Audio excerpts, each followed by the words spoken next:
Mina tunda jile o ye me peta lo no yulo o khodan wekete sedo huntondo o wegbo agbotagon eno pokodo o gbeta khosumo dona mandu ndime nouvelle horizon Bénin bo sukuna o plan o me do adi temetemeleji o sino pour sisien o pamida kongi enele ikplon fle o kanyeloto enele ikplon no monkoton elu na so horan o so ye Loana kunu dewe ma yedo a kuno zangbe azantantoto osun e memide okwefuela konukun wigo tongbe bonuwa elo enasuhu hunu sinu minatundo jile medaho abelo wande kan e enona opon medo le nasuhu wagbon zo pe mana jayi le nasuhu buna no po bazo ko na dunu kan yan pe de nasuhu hengbe yo enona plon o medo no mon kotonji ewa hunu sinu wanu lobo na plon yedo fine les gens sont beaucoup plus jaillis ailleurs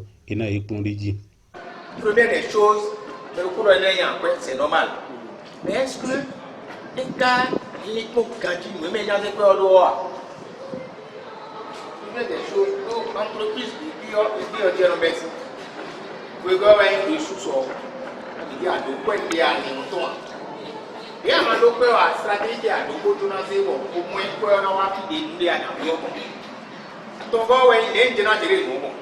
Mon point me d'aho juramo Jésus et des soins nous plomb méthode et des sous et na plomb au medo au noir mon coton si à l'inum. À quoi des sous pour la joana et on pas faire les mêmes pour faire falo à gamble nous que tu as joana dans le falo à tout là tout va en cas voilà à mon adore. Et la tombe, ni nous besoin de la tombe. C'est la volonté. Bon, tout le vieux, nous avons découragé. Alors, comme nous avons commis, alors comme nous avons commis, et que nous avons choisi une gloire. Il y a quand énormément de temps de métier à nous compter, bêta, au peuple et quand il y a le temps, au Khoron wekete sedo hun e do a botagon o kwegbo e medako reni sagbo e ho loboti o petuple perime gae glo mi ale ti yo mi la tama chori o mi zeli ni oro ne mi si hu blo bo afaso ena moede bo ni no me to na bonfo belo mi dro na sikami na ba me boni mi dro enana mi mi do mi jibo mi na mo tan wo do glo ya na do ko mi ton legbe mi lo pesi so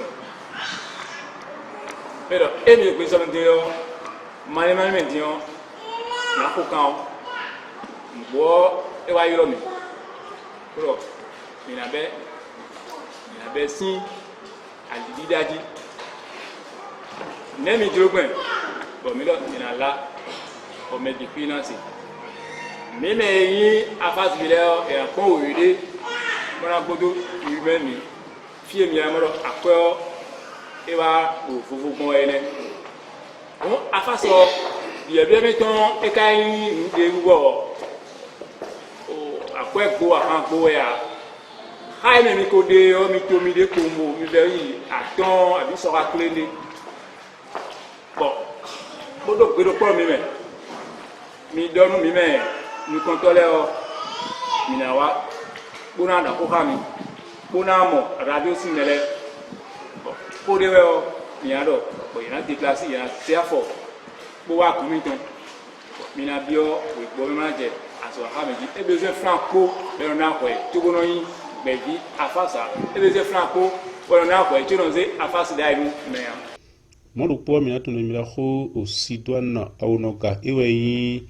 onukonto ewe pateni o radio sedo hunhuyo do agbotagon e dondo yeme wa finele bura ina chendu pupuno yiton tubo mi la ho simplice ogbezon e onukonto ni ogbeta khosumoto na mandu nudime Nouvelle Horizon au Bénin et Lobo. Bon, tant qu'on a dans les millénaires, nous, trop de razor, des bétons dans les bleus, les hommes, sous quoi, les gars, les sous millions d'amis, les ménages bleus. Viol, nous, maintenant, trop de temps. Bon, et maintenant, soit papa, ni, il y a un bleu. Quand on s'est même milliard de temps, et là, il peut pas bleu. Je vois, il y a une vocation, trop. Et maintenant, trop, mais le fait, maintenant, trop, nous, l'autre, on a mis fier. Il faut pas le combiner. Donc, et des formations là donc zéro, c'est-à-dire je vous donne 0 francs. Mais oui donc et tata fort et toi dois oui toi débouler ben en soi. Et des 0 mon patron de tata boy na wafia. Donc et de tout temps. Lo atime o kundewe made jayo e watime kupezi kundewe mato itime. Et le numéro matricule est en direction mi tombe. Franchement tu es.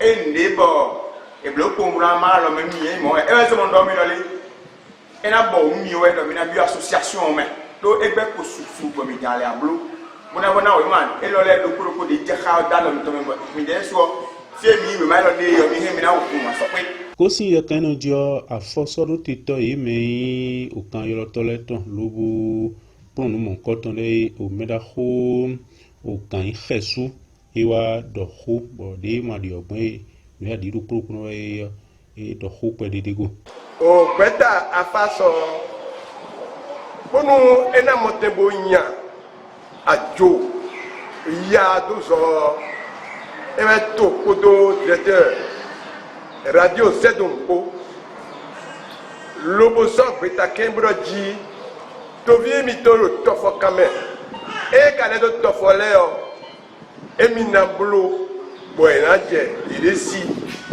do ya e wati agbo beta kion emina okuni wene uto ezeti tomero ko nous promettons do adidan aditele kawe adiko gimi to enyo leno zelo roklon nane emene no ya foda me no lewuna moroko adida dieno isi no mbele savo liquide bon no mitele zamo bele do club moto na ye adile yin palmida be ya di tengbedu boyro le wala me didie e kale akpo mo na mi bonus c'est-à-dire kuna bon adie ni lo savo tout temps mais de boué pé agbaza fofo ya wiwi ya debua bon we lo mi ka blu yo ndo apape tu e do gbe fi lenu no bi mi ti on de po mi po kura zo yo nu wa suru me yo ndo apape do raji mi yiwe ma o mi ase do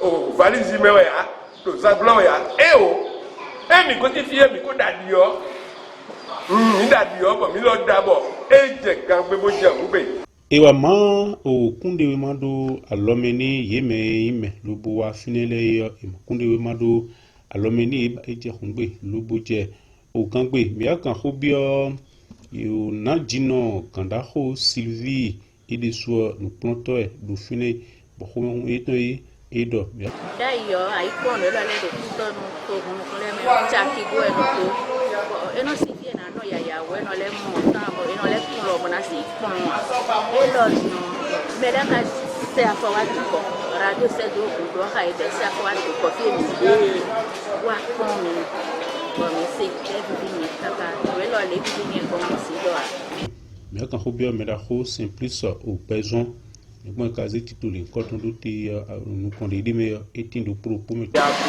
objectif d'accompagner toujours accompagner dans tous les secteurs. Donc, on mérite les membres d'administration, tout ça, il faut la qualité. Nous existons, ça fait longtemps, ça fait depuis 2012 que l'ONG Nouvelle Horizon de existe.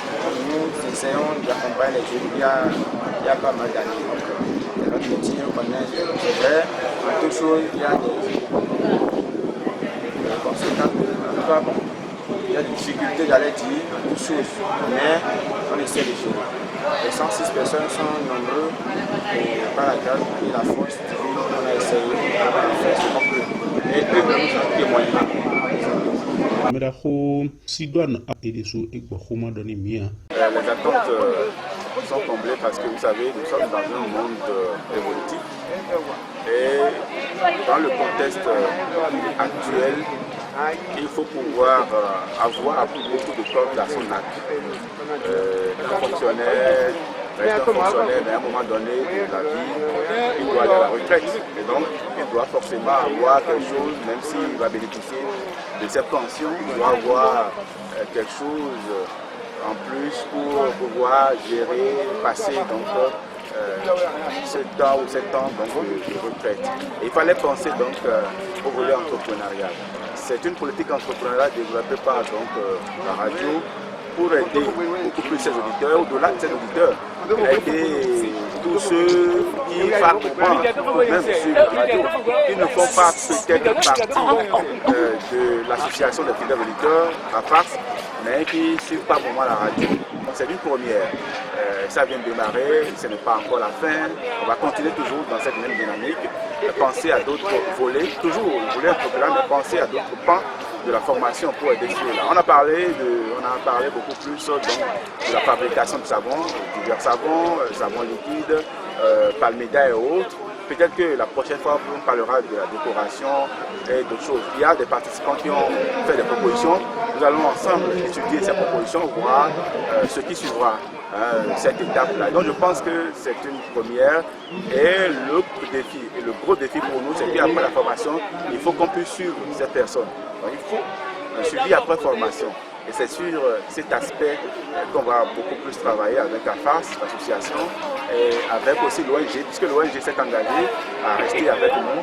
L'ONG qui fait pratiquement tout, reconnu par l'État. C'est d'ailleurs ça, reconnu par l'État. Je trouve que, ma foi, c'est une très belle expérience et il faut donc rééditer cela les fois prochaines, pourquoi pas. Nous sommes à 106 participants, pourquoi pas pour une deuxième édition, troisième édition, on peut aller à 200, 300 et là c'est notre contribution aussi pour aider l'État à permettre aux citoyens, à permettre aux populations de sortir donc du chômage, de sortir de la pauvreté, parce que quand vous faites ça et que vous avez une issue, vous avez donc un marché international, vous pouvez trouver ces produits. Et je pense qu'au-delà de ce que vous gagnez peut-être dans une entreprise, vous aurez aussi ça à gagner, vous aurez donc de l'argent à gagner. Et je pense que c'est bien pour donc, ces personnes qui suivent, donc les participants. Et je pense qu'il faut remercier l'ONG, il faut remercier aussi AFAS, l'association des fidèles auditeurs. Minatuna nuwale koto iyo eje khungwe lubu je kangu bevivini yi kaka ero pesisome lona sokule yi nuwa o devo mitotomedo o kwegbo agbotagan do kholo no wekete kwegbo agbotagan ton e na lona sokoblo onuwa le koton.